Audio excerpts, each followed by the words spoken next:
10 জনের যে টিম করে দিয়েছে সেই টিম নিয়ে আমরা এখন চললাম হচ্ছে এলিফ্যান্ট বিচের উদ্দেশ্যে। এই যে মাকে একটা লাইফ জ্যাকেট পরে দিয়েছে। মা ওখানে ছিল। আমি মায়ের একটা সুন্দর ভিডিও করে দিচ্ছিলাম। এখানে মোটামুটি ৩ ঘন্টা টাইম দেয় সমস্ত অ্যাক্টিভিটি করার জন্য। আর এখানে একটা নিয়ম আছে যে বোটে করে আপনি যাবেন, সেই বোটে করেই আপনাকে ফিরতে হবে। আর বোট ড্রাইভারদের এটা মেইন কাজ থাকে যাতে সবাইকে, যাদেরকে নিয়ে যাচ্ছে তাদের সবাইকে আবার এক জায়গায় জড়ো করে নিয়ে আসা। আন্দামানে ডিসেম্বর মাসে একদম ঠান্ডা তো ছিলই না। কিন্তু এই নীল জল, এই নীল সমুদ্রের জল, উপরে নীল আকাশ, আর এত জোরে স্পিড বোট যাচ্ছিল। Actually this is speed boat, তো যেরকম স্পিড হওয়ার সেরকমই হচ্ছিল। দারুণ লাগছিল কিন্তু। ওটাও একটা অ্যাক্টিভিটির পার্ট আমার মনে হচ্ছিল। প্রত্যেকটা জিনিসের এলিফ্যান্ট বিচের দাম কিন্তু ১০০ টাকা। তাই আপনারা যদি পারেন একটা করে খাবার জিনিস বা জলের বোতল নিয়ে যেতে পারেন, কারণ অনেকক্ষণ ওখানে থাকার ব্যাপার। আর যেহেতু জলে ঝাপাঝাপি করবেন খিদেও পেয়ে যেতে পারেন। আছে যদি কেউ কারো বোটের নাম ভুলে যায়, ঠিক আছে, পুলিশ বুথ আছে। সো পুলিশ বুথে গিয়ে আপনি যদি খুঁজে না পান, যেহেতু 3 ঘন্টার মধ্যে ব্যাক করতে হবে, ঠিক আছে, অসুবিধা হলে পুলিশ বুথে বললে ওরা। আর লকার সেফ ১০০ টাকা করে নেয়।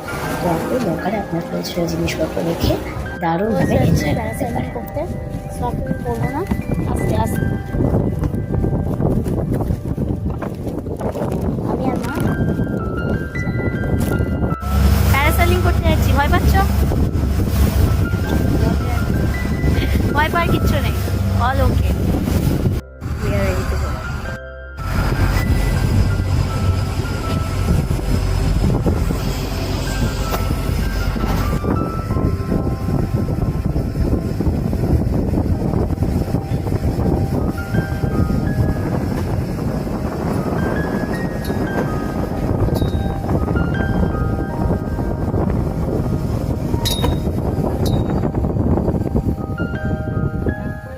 দাঁড়িয়ে যাও।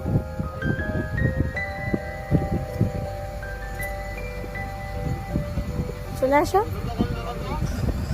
দড়িটা ধরো, দড়িটা ধরো, আস্তে আস্তে নামো।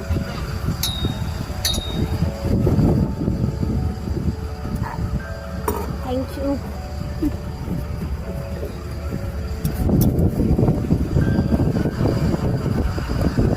How was the experience?